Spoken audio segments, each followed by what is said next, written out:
Welcome to Thailand.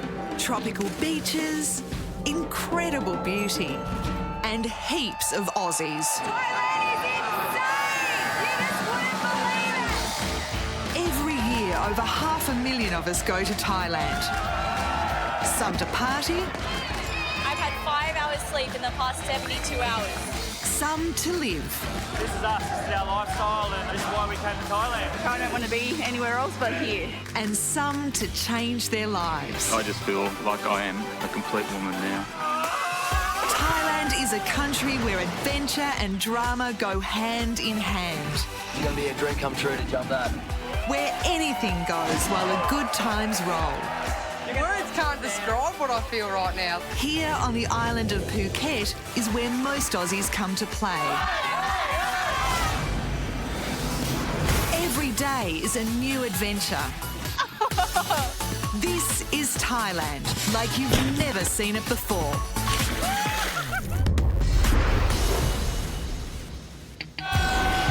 Tonight, I'm supposed to be the responsible person, but I don't think that's going to happen tonight.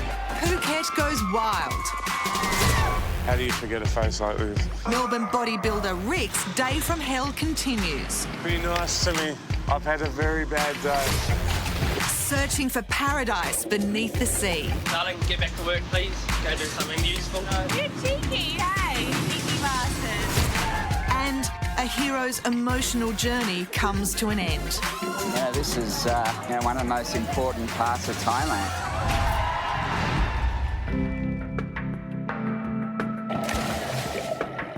Thailand is a world-famous destination for scuba divers, with thousands of miles of coastline to explore. And living the diving dream is Brisbane couple Grace and Carl. Our love for diving started here on PP Island. We actually came here four and a half years ago, I suppose, to actually try for the first time diving. Absolutely fell in love with it. And now I'm back again teaching as an instructor, so really, really good. And now Grace is obviously doing a dive master as well, so. For these two, island life is a world away from their old 9-to-5 back in Oz. Before we came to PP, Carl was a tradie and I worked in a pet shop. And it was actually really hard for me to leave my job to come here because I loved my job. But, you know, the draw of this lifestyle and, of course, wanting to be with my partner as well. Now that I'm here, I'm grateful that I did it. How are we girls? You working in here? You doing it properly? Always working. Always working. We've been here, what, 3-4 months now? We've been Almost 5. Almost 5 months now. Almost 5 months. So time doesn't matter on this island. Time isn't time here.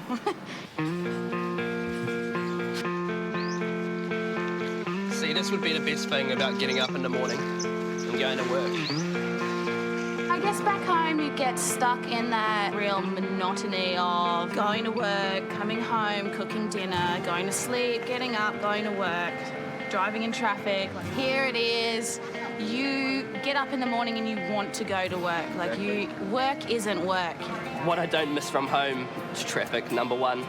You don't get that here. You wake up, come out of your room, beautiful island, walk to work every day, and that's really what it's about, you know.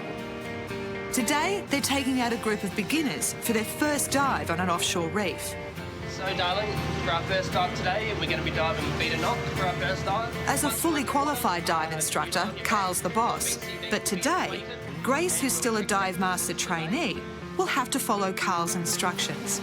Generally, we're not on the same boat because I'll be taking people that already know how to dive, whereas Carl goes with people that have never been in the water before.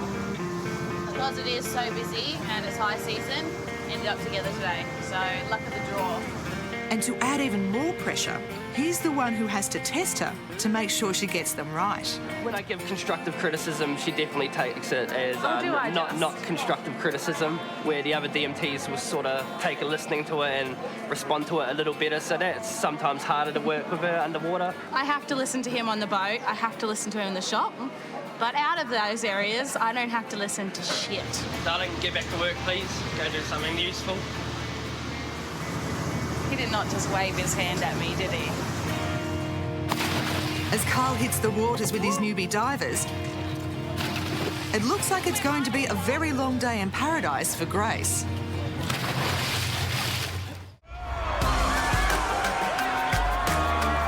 It's the biggest night of the year on Phuket's Party Central, Bangla Road. On any normal night, 40,000 people will be here, but tonight takes it to a whole new level. It's New Year's Eve, and 100,000 revellers have come here to play. Deep in the madness are these girls from Shepparton, Victoria. This is our first time in Thailand. We're here for New Year's Eve to get drunk off our asses. Best mates and a long, long way from home. We can just do whatever we want. The girls are all friends from school and uni. And ringleaders Danae and Brittany are making their intentions for the night crystal clear. We'd rather spend New Year's in Thailand better than Australia because everything is so cheap. We can have 25 shots for $1,000. This is why we're here. Only a few hundred metres away at the Key Hotel is a different world entirely. Can I use your mascara? Tash and Taylor from Sydney, along with Savannah and Michaela from Rockhampton, met here on New Year's last year and have come back to party together again. It's like we have a long-distance relationship. They live in Queensland and we're in New South Wales, and it's just nice to catch up with them. And it feels like we just pick up from where we left off. Yeah, it's nice That's what to I see a love about familiar them. face Yeah, in Thailand. and they're sisters, and Taylor and I are just like sisters. Yeah, so we may as well be. It's going to be such a good night. I don't know what time we'll get home, but we'll just have to see how it goes. But Tash has a problem. She sprained her ankle having a little too much fun by the hotel pool. She'll still party with us though, even if she's in a wheelchair. We'll wheel her around the nightclubs. It'll be fine.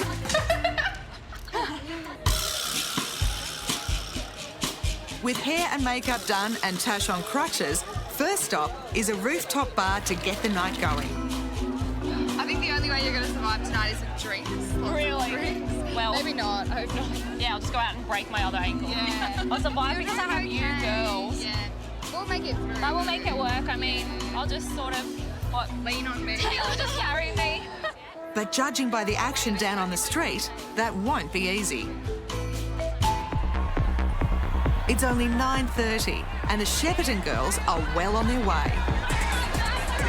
started off at the pig bar. We rang the bell and we got 25 shots. That's $40 Australian dollars, and we had 25 shots. And we just downed them. That's why we're here. I think we need some shots. As the girls move on to the next bar, let's hope they can make it to midnight. To breaking news now, and there are fears of a heavy death toll after a series of massive tidal waves swept through Southeast Asia this afternoon. This is the moment of disaster. A wall of water smashes into Thailand's Patong Beach. It was the Boxing Day that shocked the world. The deadliest tsunami in history, roaring across the Indian Ocean and killing over 230,000 people in more than 10 countries. In Thailand, 5,000 lost their lives, and the victims who couldn't be identified lie here at the Bangwan Cemetery. It represents about 10% of those who lost their lives in total. There's been close to 500 people who are buried in these grounds here who we couldn't identify.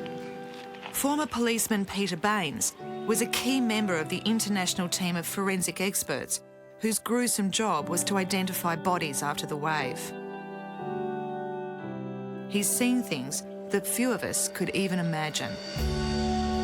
We had lots of Australians working here, lots of Australian forensic police from across the country, from all jurisdictions, for months on end, and I know it had a big impact on a lot of those police.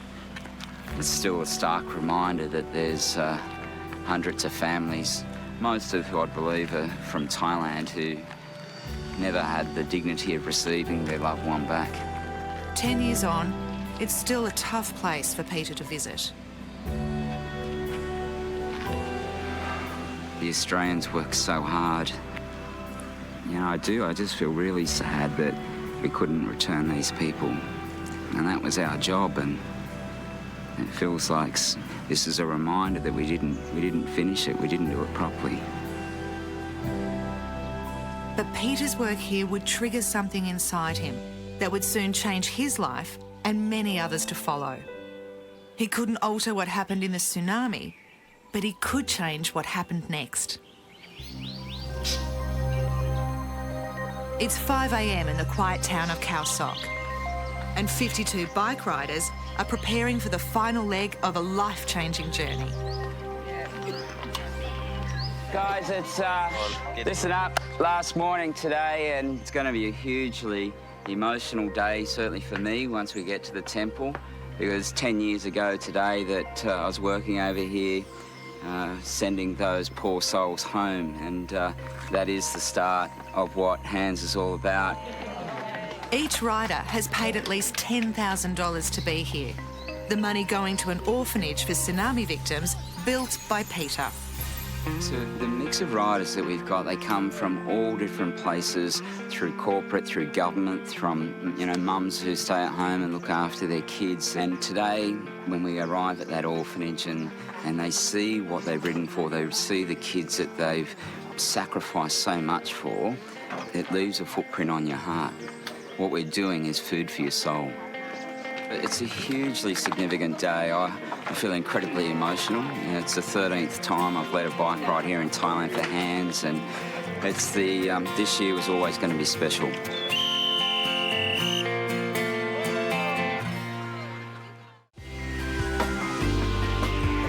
On one of Thailand's thousands of scenic islands, Brisbane couple Grace and Carl are leading a group of first-time divers to explore an offshore reef. Today, Grace, who's still a trainee, will be assessed by Carl as she works with the newbies during the dive. Yeah? And then just take a step off when you're ready. Generally, we've got first-time divers, so we'll jump in the water, we'll teach them a few skills to begin with. After that, we'll take them down under the water and show them some cool stuff, pointing some stuff out. Got a lot of teaching jobs around the world, but teaching underwater, you get to show people stuff that's not in their everyday life, so that's a really rewarding thing about it, you know what I mean? So that's very good. And this is one amazing classroom. Today we saw turtles, mantis shrimp, really cool pipefish on the sand, big pregnant pipefish is about to explode, cuttlefish as well, all the good stuff. The only thing we were missing was a shark. So that would have been it, we would have seen everything. Very nice day today. Very relaxed, very chilled out, just the way you want it to be. That's what diving's supposed to be.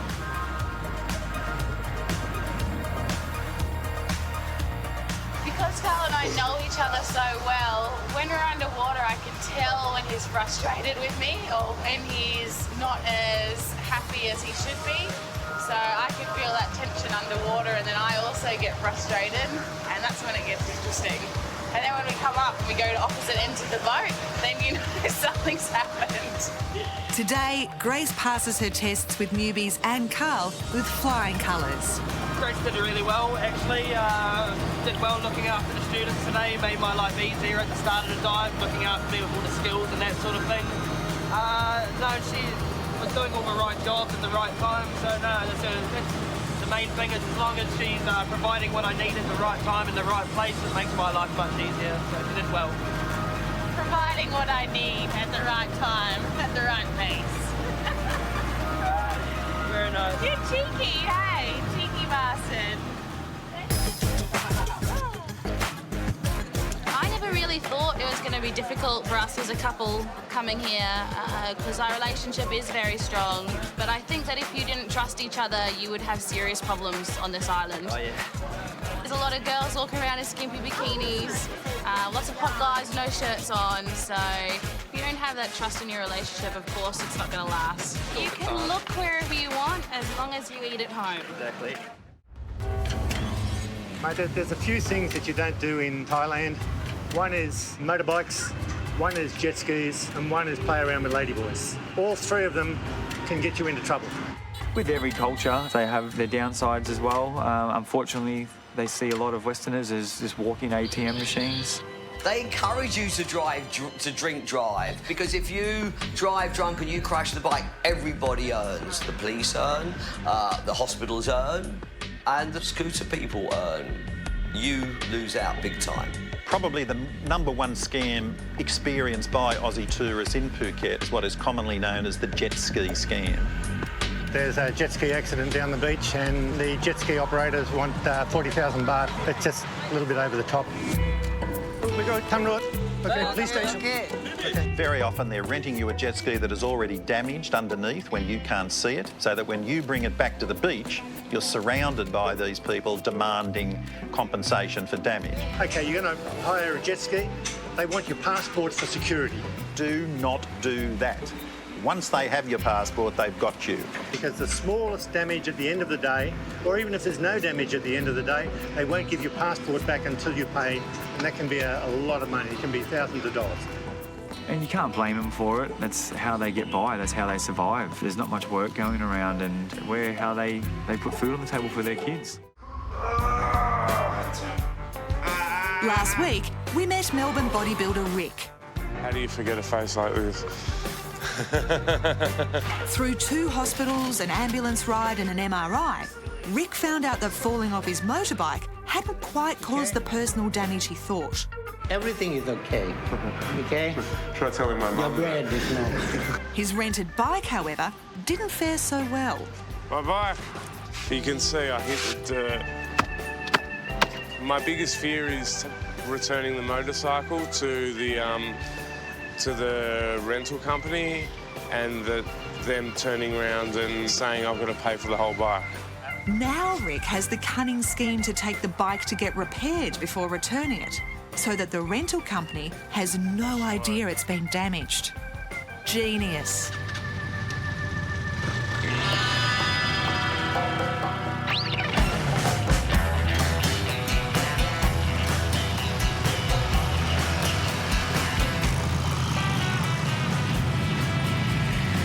Blowing a shitload of smoke, wasn't it?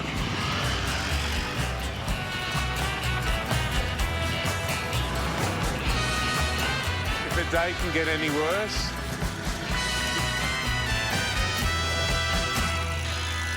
show me. Hi. I seem to have a problem. At a local roadside workshop, Rick hopes his scheme will come into play. It's blowing smoke. And also, that screw just needs to be put in. So if you can just fix it so it looks good. Not speaking any Thai, Rick sure has a lot of advice for the mechanic. Yeah, and just glue or something. Yeah. You can fix.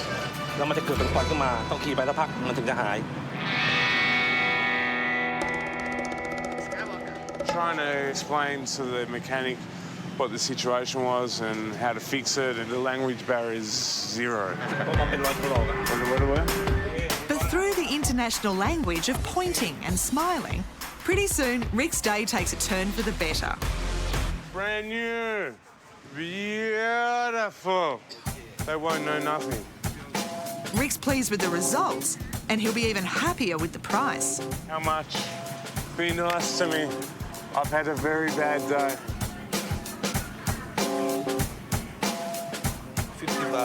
50 baht? Yeah. 50 baht. That's about 2 Aussie dollars. There's 100 baht. Okay, thank you. Thank you. He deserves it. Why not? Thank you. Thank you. All right. And I'll buy you a drink if I see you out. Hopefully my day gets better now. I've fixed the bike. Everything's hunky-dory. Everyone's happy. I'm happy. Let's just see if the bike people are happy. Fingers crossed. Bye.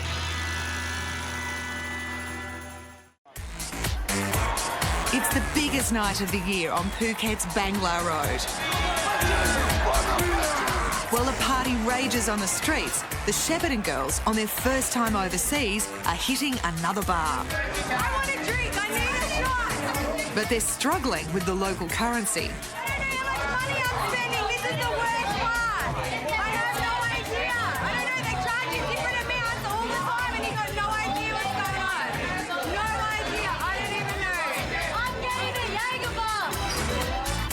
what better way to kick the night into overdrive than Jaeger bombs all round? A lethal shot of Jägermeister in a glass of Red Bull.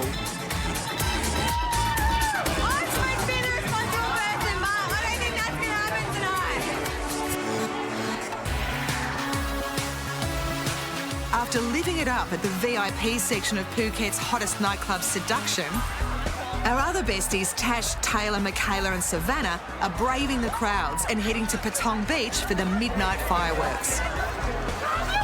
With a badly sprained ankle, Tash should be on crutches, but in this crowd, hobbling's her only option. This isn't how I planned it to be. This atmosphere is just so crazy. It's going to be so good. I can't wait till the countdown.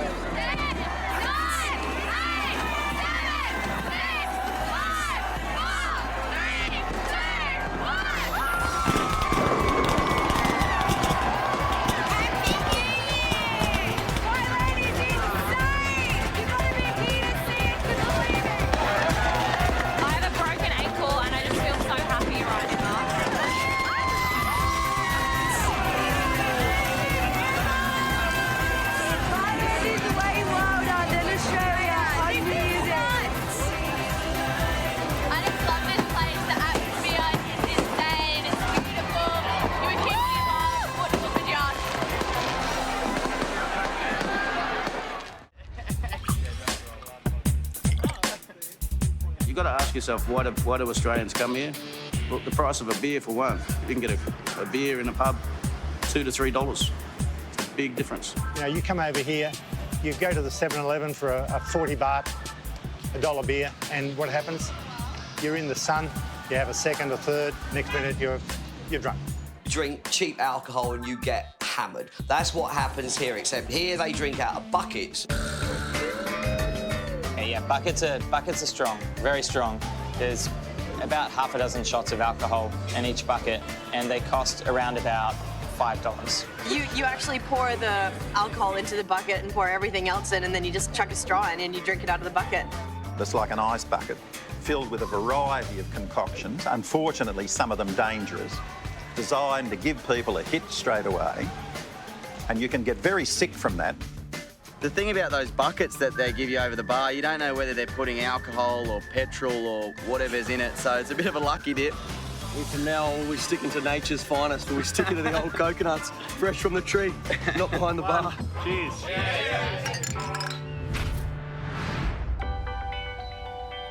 Former forensic policeman Peter Baines endured incredible hardship identifying bodies after the 2004 tsunami. Guys, it's listen up. Last morning today, and it's going to be a hugely emotional day. Love you too. Thanks. Today, he's leading a group of cyclists on the final leg of a 1,600-kilometre journey, which will change lives.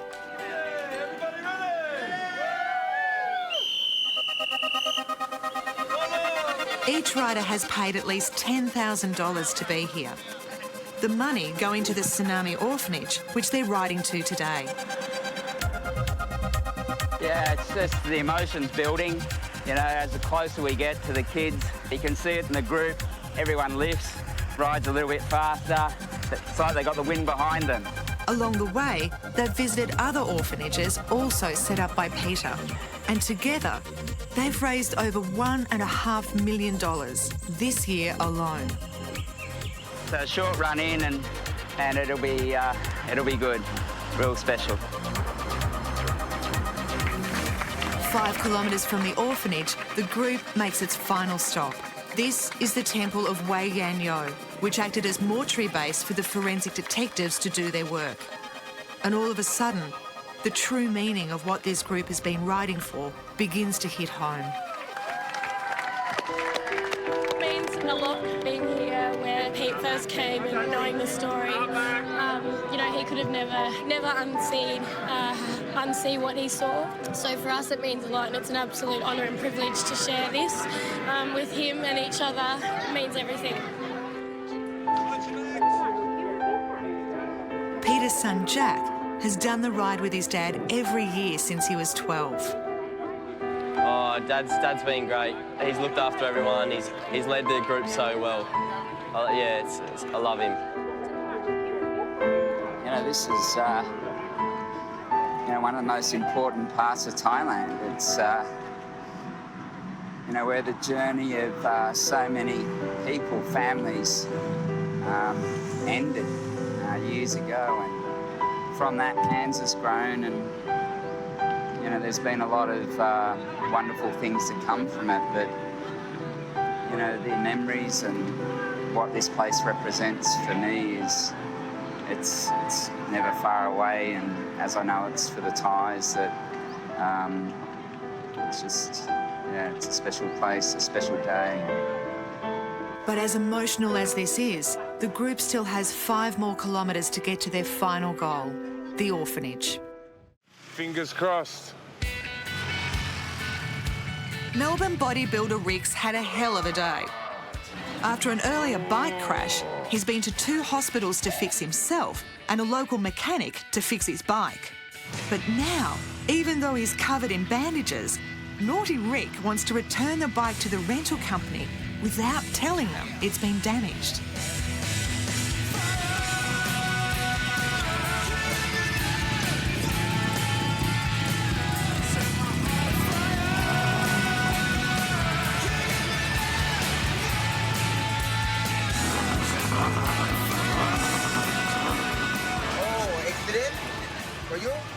Accident? No. Someone else hit me. Been walking. Yes. Across the road. Boom. Rick's using a combination of porky pies and bravado. Now I'm scared to ride bike. But will it work? See? Yes. No scratch. If I crash on bike, scratch on helmet. Dad seems convinced, but how about the rest of the family? What happened? I got hit by another motorcycle. Like another motorcycle? Yeah, when I'm walking. What do you want now? Money back? You do whatever you think's right. Check motorbike a little bit.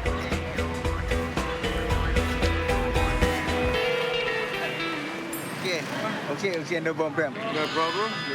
And just like that, Rick gets his money back. I think even Rick's surprised. 3,000 baht will keep back you. Thank you for being so kind. Now you go home, sleep, rest, everything. Lucky for Rick, this good-hearted family gave him the benefit of the doubt, whether he deserves it or not. What a day. Ended in a good result.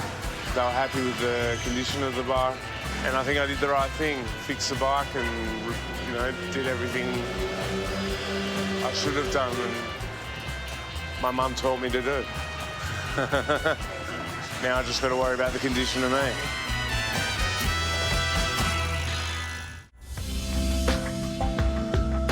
Chasing the dream life on the island of Koh Phi Phi, Brisbane couple Grace and Carl have packed in the 9-to-5s and spend their days teaching diving to a constant flow of eager tourists.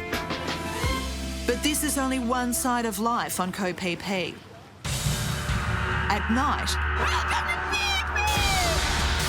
paradise turns to party central, and Grace and Carl are determined they don't become a part of it. It's very easy to get drawn into the party lifestyle, but you need to remember, yes, you're here for a purpose. You can't just go out and have fun every night. It's not going out drinking every single night. You have to be responsible underwater to a point where you're looking after somebody's life, and if you're not on the ball and you make a mistake, that's your license. So it really, really comes down to having that fine balance between partying and actually working. But overall, I mean, it's fantastic living here. You get to make new friends, new people every day, different nationalities, and that's, what more can you ask for, You're surrounded by people that are happy, and that's the lifestyle that we strive for in the end, so really, really good.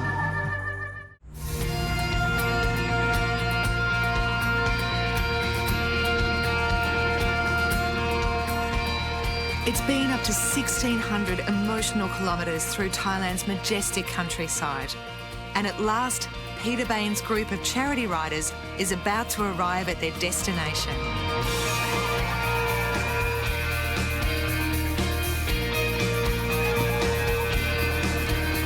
The orphanage set up by Peter's charity, Hands Across the Water.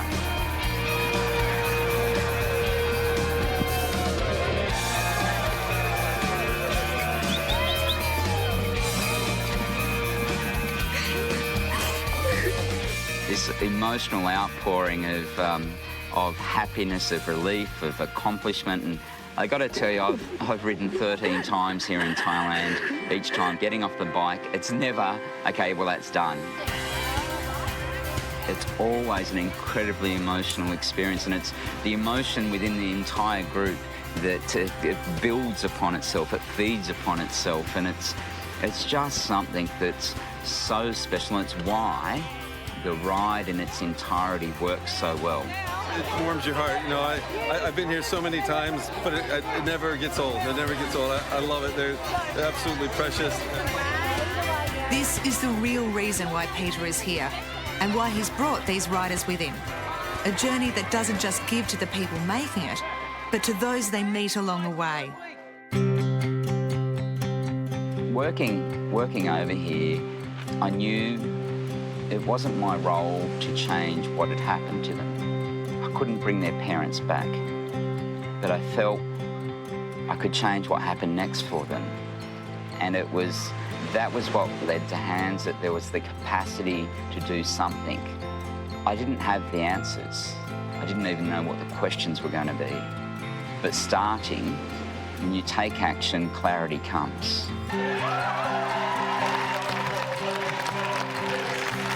Still to come, a survivor's journey begins. I know, man. After riding 1,600 kilometres across the Thai country raising money, former forensic policeman Peter Baines is visiting the orphanage his hard work has helped pay for. Following the 2004 tsunami, Peter set up the charity that built this orphanage. How are you? I'm fine. Yeah, we're fighting the children. Yeah. The first group of children moved in less than a year after the wave hit.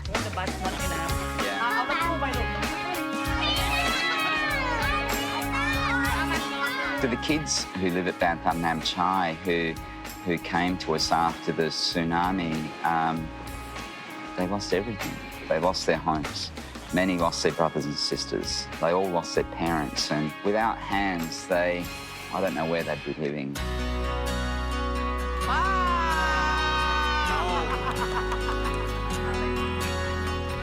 When we started, we had 32 kids that were living here, and very quickly those numbers doubled, and now, 10 years on from the tsunami, thanks to the support of so many Australians, we now have over 100 kids here. And many of them have left and gone on to other things, and as you can see from the ages of the kids, many of the kids that we've got here now weren't even born at the time of the tsunami, but the need continues. The first building over here is the, on the far right, is the first home we built.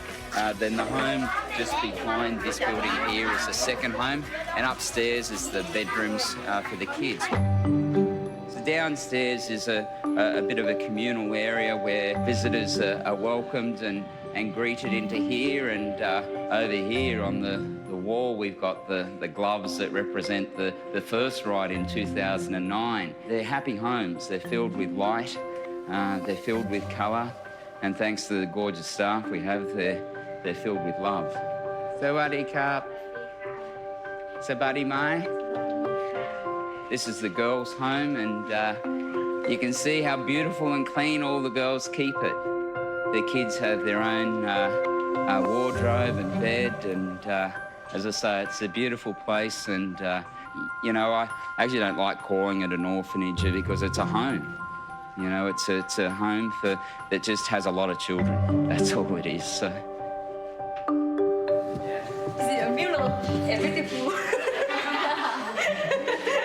Peter's goal is to help children's lives beyond the orphanage, and 22-year-old Game is one of its brightest stars. Game came to BTN when he was 12 and has been here that whole time. What makes part of the story about what Game's done so remarkable is life could have been very different. It could have gone a different way, but now he's remained at school and completed high school and started university. I have studied law in Ratchapat Phuket and studied for 4 years. And next month I have finished everything in the university. All of us in hands and are so proud of what he's done. He like my dad. Yes, I love him so much. Thank you. Yeah.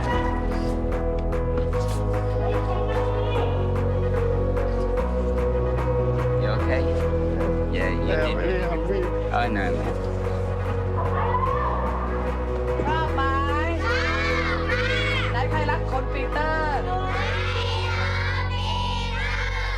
Today, Peter's charity Hands Across the Water has built 7 different centres like this one across Thailand. And Peter's journey is a long way from finishing. It's a little-known secret outside of the country, but on the right day, the bays and beaches of Phuket can be home to some of the best surf in all of Thailand. And this eager Aussie is keen to find it. Hello.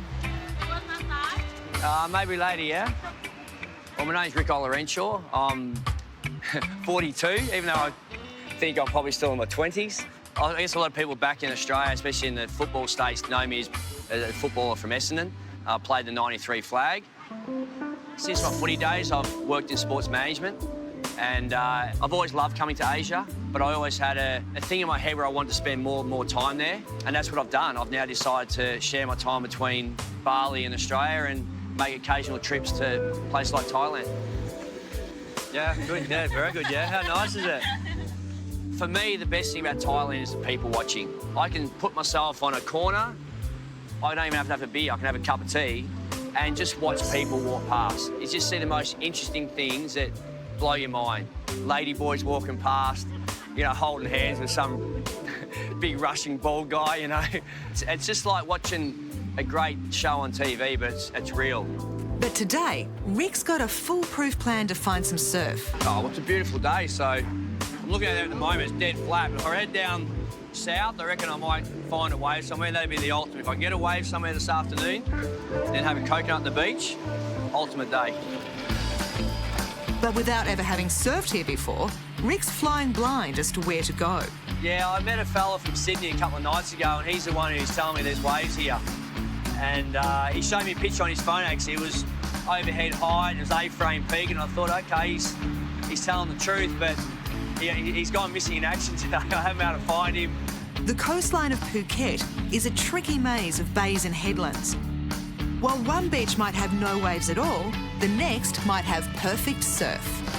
And arriving at Karon Beach, Rick gets his first glimpse. It's like a lake. There's hardly a ripple. No chance getting a wave here. Problem is, I just don't know anyone with local knowledge. That's the thing. Normally you can ask around, but every Thai person I've asked doesn't know what I'm talking about, surfing. It's unheard of over here. Hello. How are you, sir? Do you know where there might be some surfing? Is there a surfing beach around here? Now no have. No have? Yeah, no big wave. You surf here? Yeah. Yeah? Not today. But you get waves here?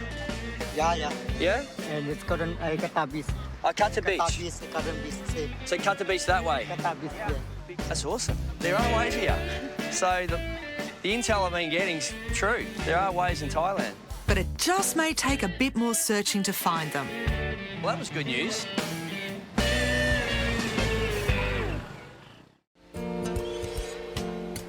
In Thailand, things tend to take a little bit longer than it does anywhere else because people are on holidays, and sometimes it feels like the staff are on holidays as well, you know. One of the best things about Thailand that I accepted when I came here was slowing down, getting down to the pace of living in this country the same as the Thai people do. We have this thing called Thai time. With business, it can be a little bit frustrating at times. You might be getting a repair guy out and he says he'll be there 2 o'clock on Monday and he comes on Friday afternoon and, where were you? Mai Penlai, no problem, I'm here. Thai time.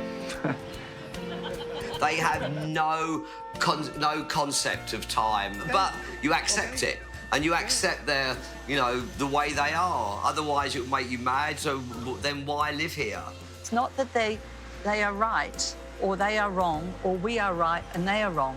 It's different. So we can teach them things, but they can teach us things as well. And patience and tolerance is one of the things that we learn. On a quick break for some R&R in Thailand, ex-professional AFL player Rick Olorenshaw is on the hunt for the elusive perfect waves of South Phuket. He's seen some pictures and been told he's heading in the right direction, but finding surf in Thailand is proving harder than he thought. So we're heading further south to check out a place called Carter Beach, where I've heard there's some waves. The bays and points of Phuket can make it tricky to find the surf even when it's breaking. This footage was taken just a few k's from one of the most popular tourist beaches. I don't have high hopes, but it's good sightseeing, people watching, got to be happy. And around the bend, Carter Beach finally comes into view. It just looks a bit more exposed around here. Got my first glimpse of ocean here in Carter Beach, so heart's ticking a bit. You never know, might be a little pulse running through. And, oh no. It's flat again. Actually, the ripples are a bit bigger. I reckon the ripples are probably now 8 inches on the sets. So if you're a 4-year-old kid with a boogie board, you probably have a bit of fun, but at 90 kilo, I've got no hope of getting a wave in there. Oh, well, I'll just have to enjoy the scenery and check out the Russians in bikinis and enjoy the sights, I think. Well, there's no waves around here, but some pretty nice sights out there. There's a really nice sight at 10 o'clock. Hi, how are you? He may not have found the waves he's after, but Rick's not one to give up easily.